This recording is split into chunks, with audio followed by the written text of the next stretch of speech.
ஒரு ரொம்ப முக்கியமான ஒரு பர்சன். அவருடைய ஜேர்னி நவா ஹாஸ்பிட்டல், பிஜிஎஸ் ஹாஸ்பிட்டலில் எப்படி வந்தாருங்கிறத பற்றியான உங்கள்கிட்ட ஒரு சின்ன ஷேரிங் தான் இது.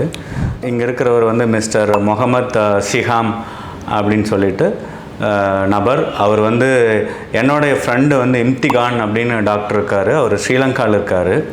ஸோ அவருடைய பேஷண்ட்டு தான் வந்து முகமது ஷிஹாம் சார். ஸோ இவர் ஒரு கடந்த 5 வருடமாக வந்து பார்த்திங்க அப்படின்னா கார்டியாக் ப்ராப்ளத்தினால வந்து ரொம்ப சஃபர் ஆகிட்டு இருந்தார். ஸோ இன்ஃபேக்ட் அவருக்கு இன்னொரு ப்ராப்ளம் என்ன அப்படின்னு கேட்டிங்கன்னா சிவியர் அன்கண்ட்ரோல் டயபெட்டிஸ். ஸோ அதனால் என்ன ஆச்சு அப்படின்னா அவருடைய கிட்னி ஃபங்க்ஷன் வந்து கொஞ்சம் டீட்டோரேட்டாக இருந்துச்சு. ஃபங்க்ஷன் வந்து அவ்வளோ ப்ராப்பராக இல்லை. ஸோ அதனால் வந்து என்ன அப்படின்னு கேட்டிங்கன்னா அவரால் வந்து அங்கே ஆஞ்சியோகிராம் எடுத்துக்க முடியல எங்கள் ஸ்ரீலங்காவில். ஸோ கிட்னி ஃபங்க்ஷன் ரொம்ப இதாக இருக்குதுங்கிறப்போ ஆஞ்சியோகிராம் பண்ணோம்னா இன்னும் கிட்னி வந்து ஒரு மோசமான சூழ்நிலைக்கு செயலிழந்துடும். அதனால் அவர் அதை பண்ண முடியல. அப்போ அவர் கை கால் எல்லாமே வீக்கம், அவரால் வந்து நடக்க முடியல, ரொம்ப பிரெத்லெஸ்னஸ்ஸு. ஸோ அந்த கிட்னி ஃபங்க்ஷனும் கொஞ்சம் ப்ராப்பராக இல்லாததுனால பார்த்திங்கன்னா ஹீமோக்ளோபின் வந்து ரொம்ப ரொம்ப ரொம்ப கம்மியாயிடுச்சு. ஸோ இந்த மாதிரி பல மன குழப்பத்தில் என்ன பண்ணுறது, எங்கே போகிறது, என்ன மாதிரியான ட்ரீட்மெண்ட் எடுக்கிறதுங்கிறது ஒரு கன்ஃபியூஷன் ஸ்டேஜில் இருக்கிறப்ப தான் doctor Imtikhan is my friend.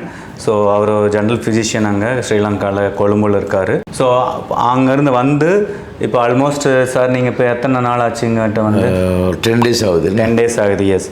So அதில் இவரோட 2 சன், ஒரு டாக்டரு. அதில் ஒருத்தர் வந்து யூஎஸில் இருக்கார், இன்னொருத்தர் ஆஸ்திரேலியாவில் இருக்கார். ஸோ இன்ஃபேக்ட் ஒரு 2 days பேக் தான் வந்து இவரோட 2வது சன் வந்து ஆஸ்திரேலியா போனார். இங்கே வந்து அவரோட ஃபாதரோட கண்டிஷன் வந்து பெட்டராக ஆகிட்டு வராரு, நல்லா இம்ப்ரூவ்மெண்ட் இருக்குது. ஸோ எங்ககிட்ட வரப்போ வீல் சேரில் தான் வந்தார். என்ன சார் கரெக்டாக? வீல் சேரில் எங்ககிட்ட கூட்டிகிட்டு வந்தாங்க. வரப்போ ஏர்போர்ட்லேருந்தே வீல் சேர் தான். ஆமாம், ஏர்போர்ட்லேருந்து வீல் சேரில் வந்தார். ஸோ இப்போ வந்து எங்களோட ஹாஸ்பிட்டலில் 2 floor ஏறிட்டேன் டாக்டர் அப்படின்னு ரொம்ப ஹாப்பியாக சொல்கிறாரு. ஸோ அது வந்து எங்களுக்கு ரொம்ப சந்தோஷமான விஷயம்.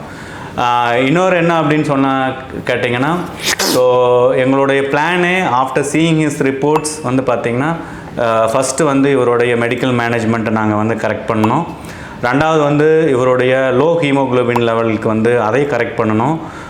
நிறையா வந்து பிளட் டிரான்ஸ்ஃபியூஷன் ஆல்மோஸ்ட் ஒரு 3 யூனிட் பக்கம் பிளட் டிரான்ஸ்ஃபியூஷன் கொடுத்துருக்குறோம்.